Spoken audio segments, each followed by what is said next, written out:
Po, çështjen, zoti Domani, çështjen e dëgjova përgjigjen tuaj dhe doja të theksoja dy element. Çështjen e inceneratorëve, Partia Demokratike ka nisur në vitin 2017 me një interpelancë atëherë me zotin Gjiknurin. Në vitin 2020 kemi sjell 3 dosje për 3 inceneratorët e 3 qyteteve.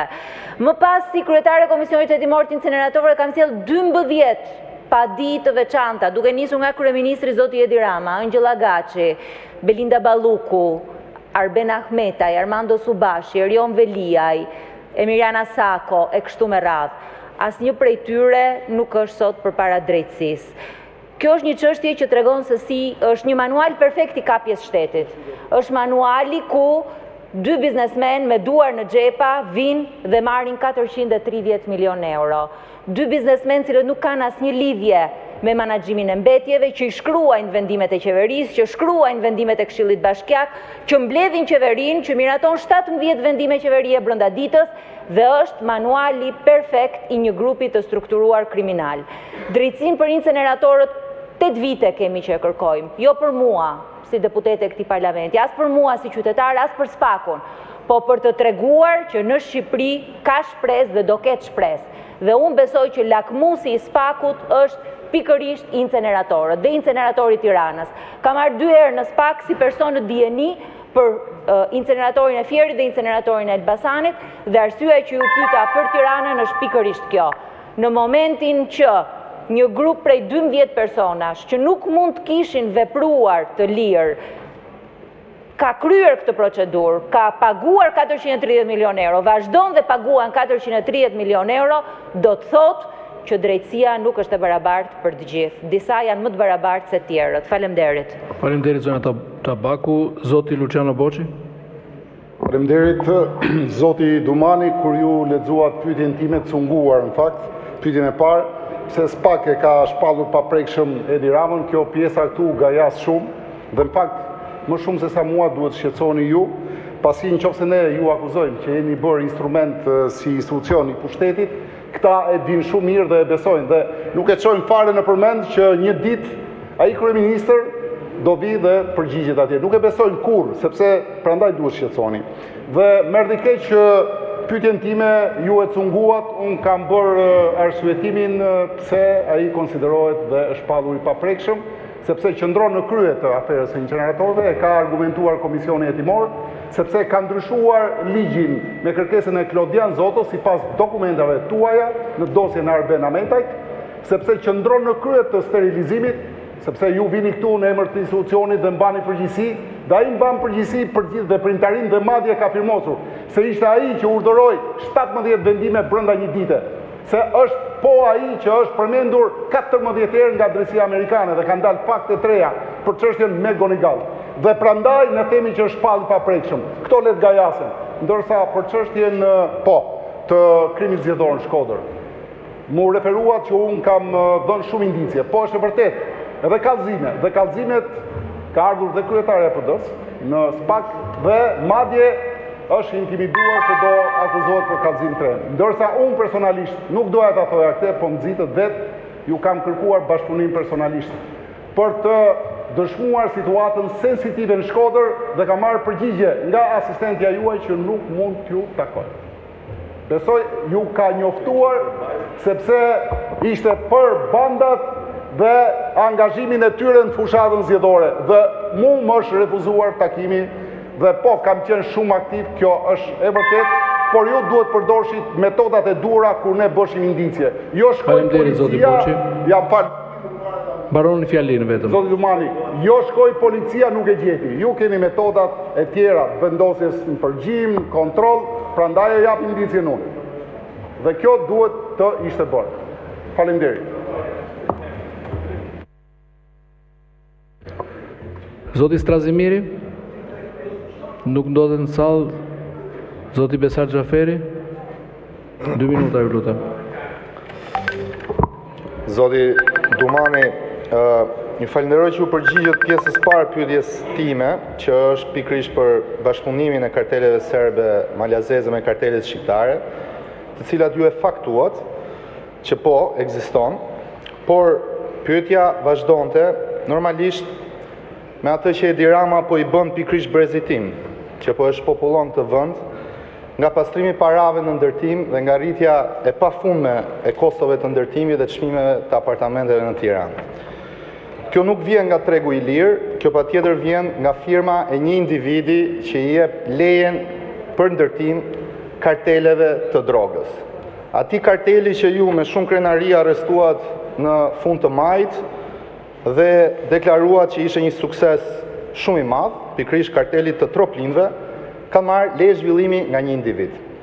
Tani nëse kërkoni një provë konkrete se si lidhet politika me krimin, ja ku e keni zoti Dumani. Janë firmat që jepen personalisht nga vetëm një person në Shqipëri. Nuk jepet nga asnjë person tjetër ndërtimin në Shqipëri, që janë mbi 5.000 metra katror, që janë në zona bregdetare, në zona të mbrojtura, në paketat e maleve tani dhe në çdo cep të Shqipërisë. Është një individ, është Edi Rama. Tani unë dua t'ju kujtoj një rast në Kolumbi, sepse normalisht Shqipëria është bërë Kolumbi dhe Kolumbin ne duhet ta studiojmë në çdo formë. Presidentin Ernesto Samper, se mori para për fushatën e tij elektorale nga karteli Kalit, ishte një prokuror që e ka emrin Alfonso Valdivieso, që e mori në hetim dhe patjetër parlamenti kolumbian nuk e votoi që ai të dënohej. Bëjeni këtë gjë, merreni në hetim Edi Ramën dhe lëreni 83 kartona ta rrëzojnë atë hetim. Faleminderit. Faleminderit zoti Klevis Balliu, më pas zoti Flamur Noka. Zoti Dumani, në lidhje me pyetjen për sa i përket çështjes së Olsi Ramës, unë ju pyeta pse nuk i vazhduan hetimet, ju tham ne nuk gjetëm gjë. Si mundet mos gjeni gjë kur nuk keni marrë në pyetje personin që për hetimin në të cilin ju po bënet deklaronte publikisht në këtë sallë se unë e di se kush është personin fjalë. Dhe ja ku e keni. Me një deputet partisë tënde. Ashtu. Tani, ta mbaroj. Unë të e din fare mirë kush është ai Bruni flok shkurtër 45 vjeçar, që s'ka si lidhje me as me Edi Ramën as me Partinë Socialiste. Tani, ky e di kush është. Juve si e keni mbyllur hetimin dhe nuk e keni marrë këtë njeri ta pyesni që me që e dinte, aq më tepër që ishte ministri i brendshëm. Ja ku e keni sot tu ta ulan ballën, merreni me vete, po doni t'ja shpjegoj. Por ka dhe një gjë tjetër. Ky që e dinte për një çështje trafikantësh, a nuk është moskallëzim krimi ky? A nuk duhet hetuar për moskallëzim krimi ky? Dhe ky e deklaron publikisht. Prandaj pyetja ime është, pse hetimet nuk i bët një siç duhet, por e kaluat, pavarësisht se ne e dim pse, sepse në atë dosje del shoku Olsi Rama që nuk mundet që të hetohet në asnjë vend. Është i vetmi ai që hyn aty dhe del i pafajshëm dhe spreket. Dhe spreket sepse u mbyllën hetimet padrejtësisht. Dhe kjo është prova. Minimalja mund t'ishte marrë, ta ulan balla dhe thojë hajde, na e trego ti kush është me qenë se ti e di. Se je ministër i brendshëm. Ka qenë ministër i brendshëm. Dhe nuk është marrë as kjo. Prandaj duhet të jemi më të sinqertë me qytetarët, mos themi që po hetojmë, po le të themi të vërtetën që po bëjmë sikur hetojmë që të na rrojë partia e të na rrojë qeveria. Faleminderit. Faleminderit. Zoti Flamur Noka, pas zonja Elda Hoti. Tani, pyetjet u bën më shumë për qytetarët, jo se prisnim në i përgjigje të saktë, se paka shumë përgjigjen e dinim. Ajo që është për të shqetësuar është që OSBE Odiri vlerëson që në Shqipëri u shkel hapur ligji me VKM-t e famshme që miratoi kryeministri 2 ditë para zgjedhjeve për shpërblimin e 700.000 pensionistëve dhe për faljen e gjobave. OSBE-ja, që nuk është organ ligjzbatues apo ligjvënës, e konstaton që është shkelur hapur ligji. Dumani nuk e konstaton që është shkelur hapur ligji. Ka gjë më të rëndë se kjo? Për Dumanin nuk ka shkelje ligji. Patronazhistët e drejtorët, ministrat që shpërndanin thas me para, që bënin favore, që bënin ndera dhe favore në shkëmbim të votës, i din gjithandej në çdo qark, në çdo fshat, po kudo, kanë shkuar, kam nxjerrë unë në Facebookun tim, kanë nxjerrë kryetari i Partisë Demokratike në Facebookun e tij. Video duke shpërndar legalizime dhe hipotekash. Por nuk ka krim. Pse? Sepse është partia mbi të gjitha. Për në sa filova, për duro. Tani, për Dumanin, kur kërcënohet deputetja me rëmbim vajze, nuk është vepër e spakut. Po që se deputetja do kërcënohet e banditin, do ishte vepër e spakut. A e kuptoni apo jo? Ja pra, kjo është e gjitha. Tani tjetra, po si mund është vi kryetari i spakut tu e të thot për gjabaftët unë nuk i njoh për organizat kriminale dhe grup strukturar kriminal. Po të pyes partnerët e tij në Britani të Madhe çfarë bërë, të pyes partnerët e tij në Itali, po të shkojnë vore të pyes çfarë i thonë gjithë qytetarët. Është kartel, jo thjesht një organizat kriminale, është një shkallë shumë më e lartë. Po pse? Sepse nuk e lejon Rama, nuk e lejon padroni që t'i njoh për organizat kriminale, as Troplinët, as Uelçelën, as Gjabaftët, as një. Dhe po dëshmon se pa urdhën e ati, ky nuk jeton. Pastaj këtu themin e pëtetojmë Ramën. E dim, as se ka menduar në herë, as nuk ja lejon vetes ta mendoj.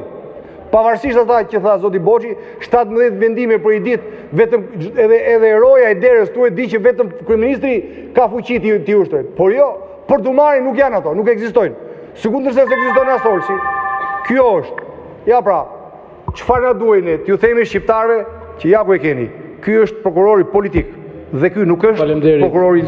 Faleminderit zoti Noka.